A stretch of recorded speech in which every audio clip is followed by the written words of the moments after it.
Dans son garage à Chenot, Fabien a des centaines de bouteilles de vin. Et pour cause.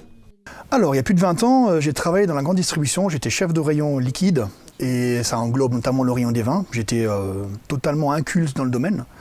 Et au courant de la formation dans la grande distribution, donc, j'ai découvert un peu ce milieu. Et d'un côté où je ne connaissais pas du tout ce que c'est un Bordeaux par rapport à Côte-du-Rhône, tout simplement j'ai participé aux sélections de catalogue Foire au Vin pour la grande distribution, notamment Mammouth, ceux qui connaissent, Auchan et Rond-Point, les COP d'Alsace.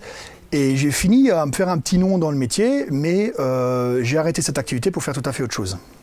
Et oui, Fabien est devenu pompier, mais il est resté durant toutes ces années un grand amateur de vin. C'est pourquoi, il y a un an, il lance sa boîte Fab Vin. Je suis un peu autodidacte, j'adore le vin, j'adore les belles choses et je suis un peu du style à me dire que les vins chers ne sont pas forcément les meilleurs. Du coup, j'ai une gamme de vins qui me permettent de les mettre en avant et de ne pas mettre des vins à 30 ou 40 euros la bouteille. J'en ai aussi notamment, mais ce n'est pas mon secteur privilégié pour les gens. Alors moi, j'ai développé quelque chose de particulier, j'ai développé la dégustation de vin à domicile, donc chez les gens. Donc tout simplement, les gens reçoivent leurs amis, une dizaine de personnes maximum, un petit plateau de charcutes, un plateau de fromage, et je fais découvrir toutes les régions de France et notamment et uniquement les vignerons indépendants.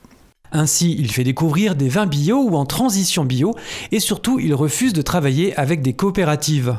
Durant ses dégustations, il aime faire découvrir des vins à l'aveugle. Un vin peut avoir le goût d'un blanc mais être un rouge, c'est ainsi qu'il crée la surprise. Il peut aussi conseiller ses clients selon le menu, comme par exemple le repas de Noël. Pour changer un peu, je peux proposer en entrée, lorsqu'on fait du foie gras ou un vin sucré, on pourrait imaginer un Coteau de Léon. C'est un vin de Loire, c'est vraiment très sympathique, ça ressemble, alors je vais me faire des amis, à un vendange tardive alsacien, alors ça n'a rien à voir, on est d'accord, mais c'est vendangé en même temps, à la même période, et c'est vraiment fantastique comme vin. Pour une volaille, vous pouvez très bien imaginer un pinot noir, je développe des pinots noirs vieilles vignes avec certains viticulteurs, ça passe très bien lorsqu'on veut du rouge. On peut aussi tabler sur un vin blanc si on veut effectivement faire de la volaille avec une sauce blanche, on a effectivement des petits pinots gris qui sont très sympathiques. Et en dessert, on peut se retrouver avec un crément de l'Alsace. Alors, le crément de l'Alsace rosé pour changer ou alors du demi-sec. Je fais les accords mets vins. Donc je travaille avec des traiteurs, ou en tout cas je comptais travailler beaucoup avec eux cette année, c'est très difficile pour eux également. Je travaille avec eux pour accorder, notamment pour des mariages, pour des fêtes de famille, j'accorde un peu le vin et je fais des dégustations en même temps qu'ils font leur plat test.